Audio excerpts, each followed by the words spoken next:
The Museum Society, London, the 20th of April, 1900. Dear Mr. Carswell, I have received your letter of the 18th of April. The Museum Society is not interested in your book on magic. I told you this in my earlier letters. Please do not write to me again. I will not reply to any more of your letters. Yours sincerely, C. Dunning, Secretary. Mr. Dunning finished writing and signed the letter. Carswell had written a book on magic. He wanted to give it to the Museum Society to keep in their library. Dunning was the secretary of the society. He thought that the book was nonsense. He did not want Carswell's book in the Museum Society library. 2 days later, Dunning was going home on a tram. He was tired. He looked at the advertisements in the tram. Advertisements for soap, chocolate, and biscuits. There was a strange notice opposite him. It was written in large blue letters. In memory of John Harrington. Died the 18th of September, 1899.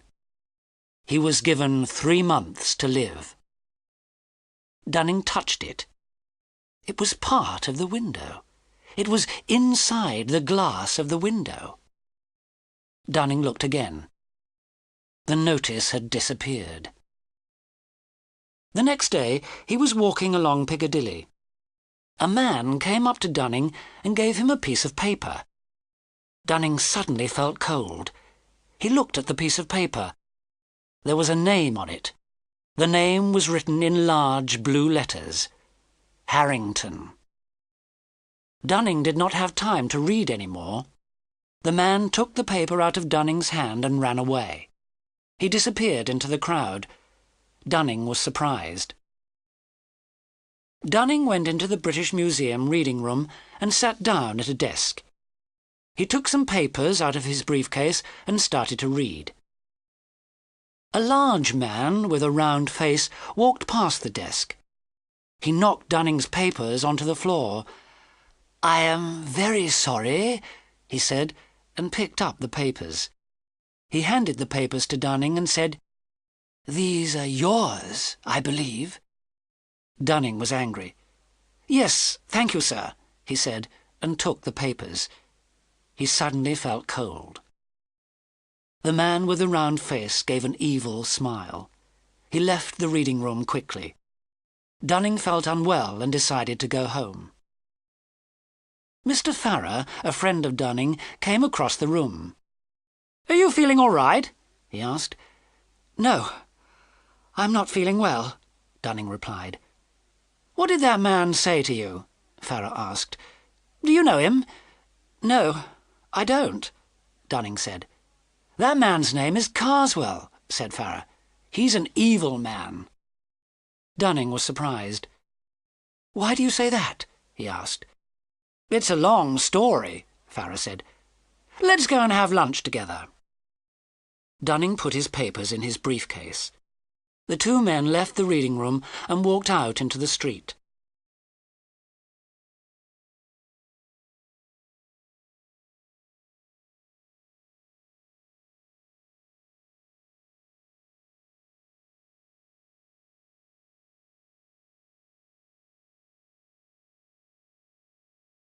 Dunning soon felt better. As they were eating lunch, Farrer told Dunning about Carswell. "I live near Mr. Carswell," he said. "Carswell owns a big house with a park called Lufford Abbey. The village children often played in the park. Carswell didn't like children playing in the park. He chased them from the park many times, but they always came back. One day, Carswell invited all the village children to a tea party. The schoolmaster was very surprised. He took the children to Lufford Abbey after school. Carswell gave a film show. The first film showed a wolf with long teeth and sharp claws. Carswell made horrible animal noises, and the younger children started to cry. Then there was a film about a small boy in a park. It was Lufford Abbey Park, where the children liked to play. The boy was followed by a horrible white creature. The boy ran away, but the white creature caught the boy and ate him. The children were all very frightened. The children's parents were very angry with the schoolmaster and with Carswell, Farrar went on. But Carswell got what he wanted. No children play in Lufford Abbey Park any more. How horrible, said Dunning.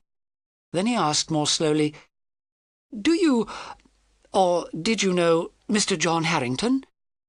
You mean John Harrington who died last year? Farrar asked. Yes, said Dunning. Tell me, how did Harrington die? He fell out of a tree, said Farrar. Out of a tree? How strange. What was he doing in a tree? Dunning asked. No one knows, Farrar said. John Harrington was going along a country road late at night. The police said he was running. He dropped his hat and climbed a tree. Then he fell out of the tree and broke his neck. How do you know the story so well? Said Dunning. I heard the story from his brother, Henry, said Farrar. You remember Henry Harrington, don't you? You were at university together. Henry lives not far from here, in Piccadilly. Dunning went straight home after lunch. He found a note on the door of his house. It was from his doctor. Dear Dunning, bad news. Both your servants are ill. I believe they ate some bad fish. They are in hospital. Please come to my house. Dr. Mallows. Dunning went to Dr. Mallows' house. The doctor told him what had happened. Your servants bought some fish from a man in the street, the doctor said. They told me the man was selling fish to all the houses in the street. It is strange, but no one else is ill. The picture sequence from the cinema has finished. You can look at it once more if you want. Dunning spent the evening at Dr. Mallows' house. It was nearly midnight when he went home. He was alone in the house. He went to bed, but he could not sleep. He heard noises, small noises, clocks ticking, doors creaking. He thought he heard noises on the stairs. Was someone coming up the stairs? He got out of bed and put his ear to the door. He heard nothing. He opened the door. He stood looking and listening in the dark. A warm wind came into the house. The wind moved past his legs like a cat. He turned on the light switch. Nothing happened. The electricity was not working. Dunning kept a candle beside his bed and a box of matches under his pillow. He went to the bed and put his hand under the pillow. He did not feel a box of matches, but he felt a mouth with sharp teeth and fur. He was so frightened that he ran out of the room. He locked himself in another bedroom. All through the night he listened for noises outside the door. He could not sleep. In the morning he opened the door carefully. He looked in his bedroom. He saw nothing unusual, but he was still very frightened. He decided not to stay in the house. He dressed quickly, packed a suitcase, and went to stay at a hotel in Piccadilly. He sent a message to Mr. Henry Harrington. Harrington came to the hotel in the evening. They ate dinner together. Dunning told Harrington about the strange things that had happened. He asked Henry about his brother, John Harrington. My brother, Harrington began, became very strange. For 2 months he thought someone was following him. He talked about magic. Magic? Dunning said in surprise. Why did your brother talk about that? John knew a lot about magic, Harrington said. Before his trouble began, John wrote about a book on magic for a newspaper. He said the book was nonsense. The author of the book was very angry. The author's name was Carswell. Carswell? Dunning said. Do you know him? Harrington asked. Yes, I do, said Dunning. He wanted to give a book on magic to the Museum Society. I did not want it in the library. I told him that the book was nonsense. Then you are in danger, Harrington said. I believe that Carswell murdered my brother by magic. I will tell you the whole story. The picture sequence from the cinema has finished. You can look at it once more if you want.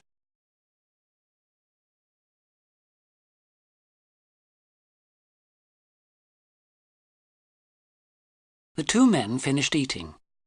They sat drinking brandy and smoking cigars. Carswell was very angry because John had said the book was nonsense, Henry Harrington went on. Then one evening, something strange happened. John went to a concert. He dropped his program. A man picked it up and gave it back to him. When John came home, he opened the program. There was a piece of paper inside. Strange red and black letters were written on the paper. John showed it to me. This happened last June, Henry Harrington said. The weather was so cold that we had a fire burning. We were looking at the paper when suddenly the door blew open. A warm wind blew into the room. The piece of paper was blown into the fire. It was completely burnt in a moment. A warm wind? On a cold night? Dunning said. Yes, I remember it clearly, said Harrington. It was like something coming into the room. From that night, John had strange dreams. He thought that someone was following him. He didn't want to go out. He kept the lights on in the house and didn't want to be alone. And did you see who was following him? Dunning asked. No, I didn't, Harrington replied. But I saw one other unusual thing. It was a calendar. It came in the post. Every date after the 18th of September was cut out. And what was the date of the concert? Dunning asked. It was the 18th of June, 3 months before my brother died, Harrington said. And your brother died on the 18th of September on a country road? Dunning asked. Yes, said Harrington. He was running away from something. The police say he broke his neck when he fell from the tree, but I think he died of fright. But you told me he was afraid to go out of the house, Dunning said. Why was he walking along a country road at night? Because about 10 days before he died, the trouble stopped, Harrington said. John felt well. Nothing was following him. He decided to go to the country for a rest. I see, said Dunning. Did your brother think Carswell was making this trouble? Yes, he did, Harrington replied. John remembered Carswell's book on magic. The book told of a way of killing enemies.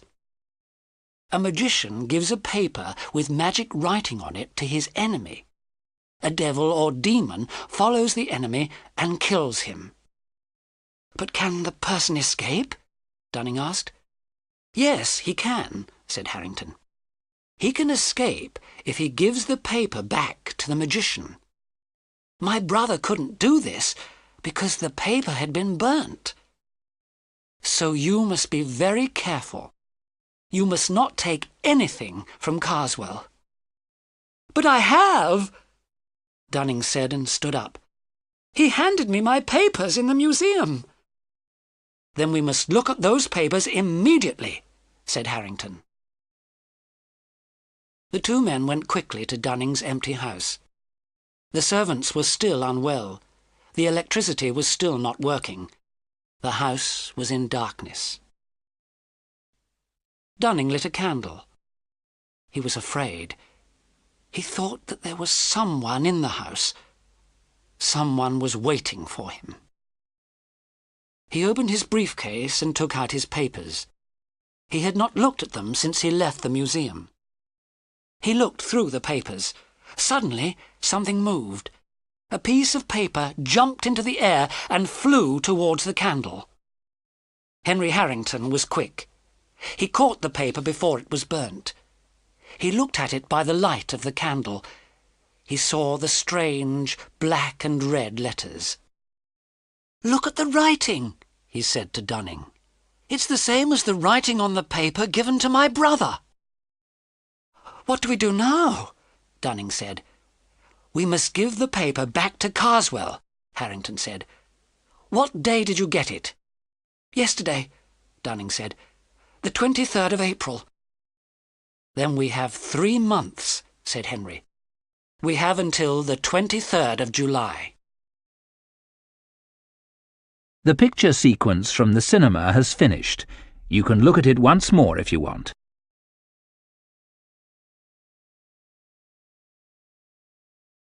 Harrington paid detectives to watch Carswell.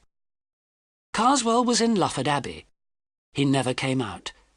The problem was how to get into Lufford Abbey, or how to get Carswell out. There was no way of getting in. No visitors ever came to Lufford Abbey. They tried to get Carswell out of Lufford Abbey. They sent invitations to Carswell. They put other people's names on the invitations. They invited Carswell to dinners and to meetings. Carswell refused all the invitations. He never left Lufford Abbey.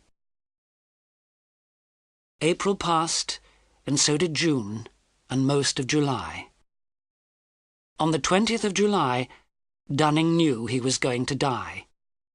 He wrote letters to his friends, and he wrote his will. That evening, a telegram came from the detectives who were watching Carswell's house. "Carswell leaving Victoria Station by boat train for France on Thursday night, 22nd July. Now we can find a way of giving the paper back to Carswell," Harrington told Dunning. "We can get on the train and sit near him." "But I must give the paper back myself," said Dunning. "Carswell knows me. How can I do it?" "Listen," said Harrington. "I have a plan. You must wear a false beard and different clothes. I will get on the train at Victoria Station. I will find Carswell and sit near him. The boat train stops at Croydon. You will get on the train at Croydon and sit near me. We will be on the train together with Carswell. We will find a way of giving him the paper."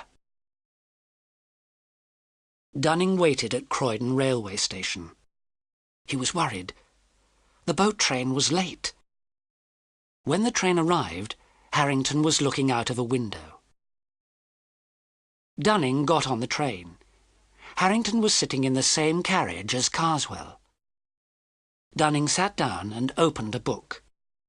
The paper was inside the cover of the book.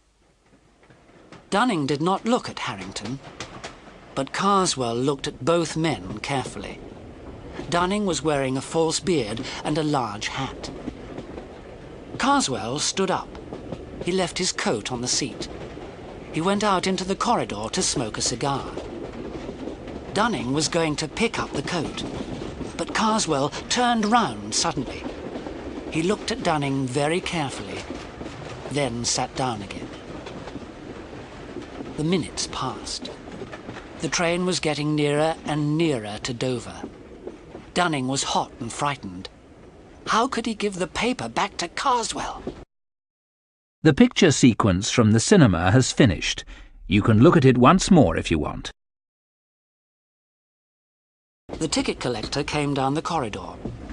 He looked at Dunning's ticket from Croydon. Carswell took out a wallet and showed his ticket. He put the wallet on top of his coat. Harrington stood up and knocked Carswell's coat onto the floor. Carswell's wallet also fell onto the floor. "I'm very sorry," Harrington said, and picked up the coat. At the same time, he kicked the wallet towards Dunning. He held out the coat to Carswell and said, "Here you are." Carswell did not take the coat. He looked at Harrington with a look of hate. Dunning picked up the wallet from the floor while Carswell looked at Harrington. Harrington put the coat down on the seat beside Carswell. Then he turned and showed his ticket to the ticket collector. As the ticket collector left, Carswell jumped up and followed him. "Excuse me," he said. "Can I get a porter at Dover to take my luggage to the boat?" "Of course, sir," the ticket collector said. "We'll be at Dover in 5 minutes." Dunning quickly put the paper in Carswell's wallet. Then he dropped the wallet on the floor. Carswell came back to the carriage. "Is this yours, sir?" Dunning asked, picking up the wallet. Carswell looked at the wallet in Dunning's hand.